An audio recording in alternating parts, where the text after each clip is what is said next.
Oh, saya selama ada di dalam dari tahun 2014 sampai 2019 dan saya sendiri adalah mantan napi yang berada di Lapas Kesambi. Saya adalah bagian sebagai salah satu napi yang mendengarkan curhatan dari kasus Vina tadi. Sudirman dan kawan-kawan itu pernah bercerita kepada diri saya karena di Lapas Kesambi sendiri saya sebagai tamping masjid. Setelah acara-acara kultum, anak-anak napi itu pada cerita ke saya.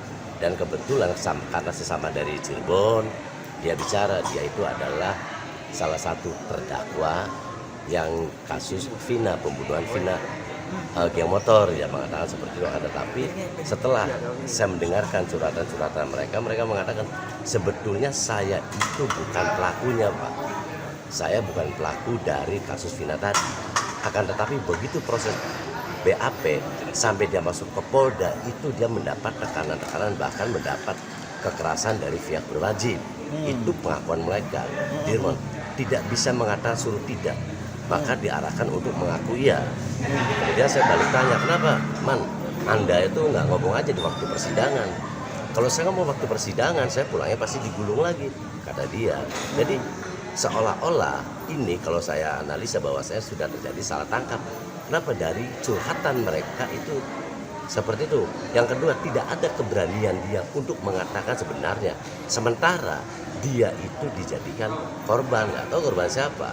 Maka saya berpikir terkesan bahwasanya polisi pada waktu itu terkesan tergesa-gesa, yang penting asal ada pelaku, asal tangkap saja. Dan begitu dia ngomong, saya itu pulang kerja, Pak. Dia mengatakan dia pulang kerja dari bangunan, kemudian sore hari ada polisi datang, bahkan begitu penangkapannya pun di situ ada RW. Nah, karena mungkin, ini sih mungkin analisa saya, mungkin karena kata RW dia itu adalah salah satu orang yang sering bergerombol dan berkumpul di kampungnya, RW itu mengatakan bahwa itu juga geng motor. Maka oleh polisi itu langsung ditangkap saja, kata pengakuan Sudirman yang ngomong ya? Iya, Sudirman ngomong seperti itu. Tapi kalau ngeliat dari performanya saya kasihan sekali pada kawan-kawan itu. Kasihan kenapa? Kalau dari sisi fisiknya banyak sekali orang-orang yang polos. Orang yang polos kelihatan bukan tampang-tampang kriminal lah kalau saya katakan. Satu keyakinan bahwa permohonan aku beri kata Allah. Nah, oleh karena itu mantapkan bahwa kita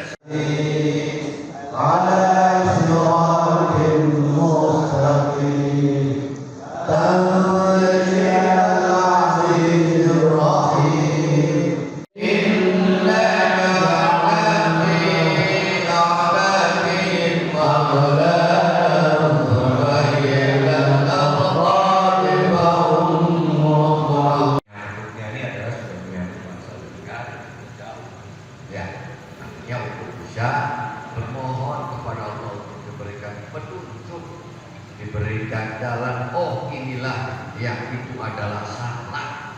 Oh, ini. Oh, saya selama ada di dalam dari tahun 2014 sampai 2019 dan saya sendiri adalah mantan napi yang berada di Lapas Kesambi. Saya adalah bagian sebagai salah satu napi yang mendengarkan curhatan dari kasus Vina tadi. Sudirman dan kawan-kawan itu pernah bercerita kepada diri saya karena di Lapas Kesambi sendiri saya sebagai tamping masjid. Setelah acara-acara kultum, anak-anak napi itu pada cerita ke saya. Dan kebetulan karena sesama dari Cirebon, dia bicara dia itu adalah salah satu terdakwa yang kasus Vina, pembunuhan Vina geng motor. Dia mengatakan seperti itu. Tetapi setelah saya mendengarkan curhatan-curhatan mereka mengatakan sebetulnya saya itu bukan pelakunya, Pak. Saya bukan pelaku dari kasus Vina tadi. Akan tetapi begitu proses BAP sampai dia masuk ke Polda itu dia mendapat tekanan-tekanan, bahkan mendapat kekerasan dari pihak berwajib. Itu pengakuan mereka.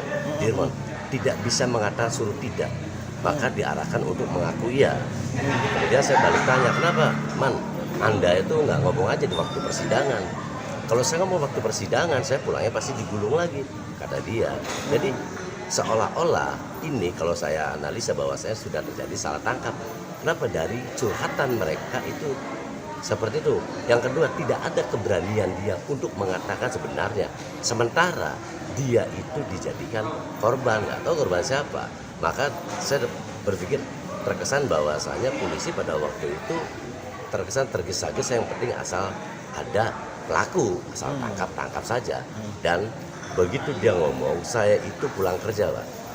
Dia mengatakan dia pulang kerja dari bangunan, kemudian sore hari ada polisi datang, bahkan begitu penangkapannya pun di situ ada RW. Nah, karena mungkin, ini sih mungkin analisa saya, mungkin karena kata RW dia itu adalah salah satu orang yang sering bergerombol dan berkumpul di kampungnya, RW itu mengatakan bahwa itu juga geng motor. Maka oleh polisi itu langsung ditangkap saja, kata pengakuan Sudirman. Sudirman yang Tuh, ngomong ya. Iya, Sudirman ngomong seperti itu. Tapi kalau ngeliat dari performanya, saya kasihan sekali pada kawan-kawan itu. Kasihan kenapa? Kalau dari sisi fisiknya banyak sekali orang-orang yang polos. Orang yang polos kelihatan bukan tampang-tampang kriminal lah kalau saya katakan. Satu keyakinan bahwa permohonan aku beri kata Allah. Nah, oleh karena itu mantapkan bahwa kita ini adalah sebuah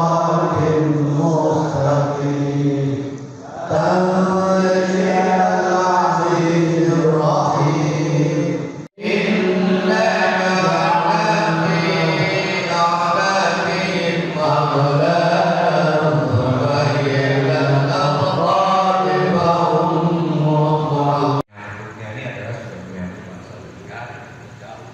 Ya, artinya untuk bisa bermohon kepada Allah untuk diberikan petunjuk, diberikan jalan. Oh, inilah yang itu adalah salah. Oh, ini. Oh, saya selama ada di dalam dari tahun 2014 sampai 2019, dan saya sendiri adalah mantan napi yang berada di Lapas Kesambi. Saya adalah bagian sebagai salah satu napi yang mendengarkan curhatan dari kasus Vina tadi. Sudirman dan kawan-kawan itu pernah bercerita kepada diri saya, karena di Lapas Kesambi sendiri saya sebagai tamping masjid. Setelah acara-acara kultum, anak-anak napi itu pada cerita ke saya. Dan kebetulan karena sesama dari Cirebon, dia bicara dia itu adalah salah satu terdakwa yang kasus Vina, pembunuhan Vina, geng motor, ya mengatakan seperti itu. Tetapi setelah saya mendengarkan curhatan-curhatan mereka mengatakan sebetulnya saya itu bukan pelakunya, Pak. Saya bukan pelaku dari kasus Vina tadi. Akan tetapi begitu proses BAP sampai dia masuk ke Polda, itu dia mendapat tekanan-tekanan, bahkan mendapat kekerasan dari pihak berwajib. Itu pengakuan mereka. Dirman tidak bisa mengatakan suruh tidak, maka diarahkan untuk mengaku iya. Kemudian saya balik tanya, kenapa Man, Anda itu nggak ngomong aja di waktu persidangan?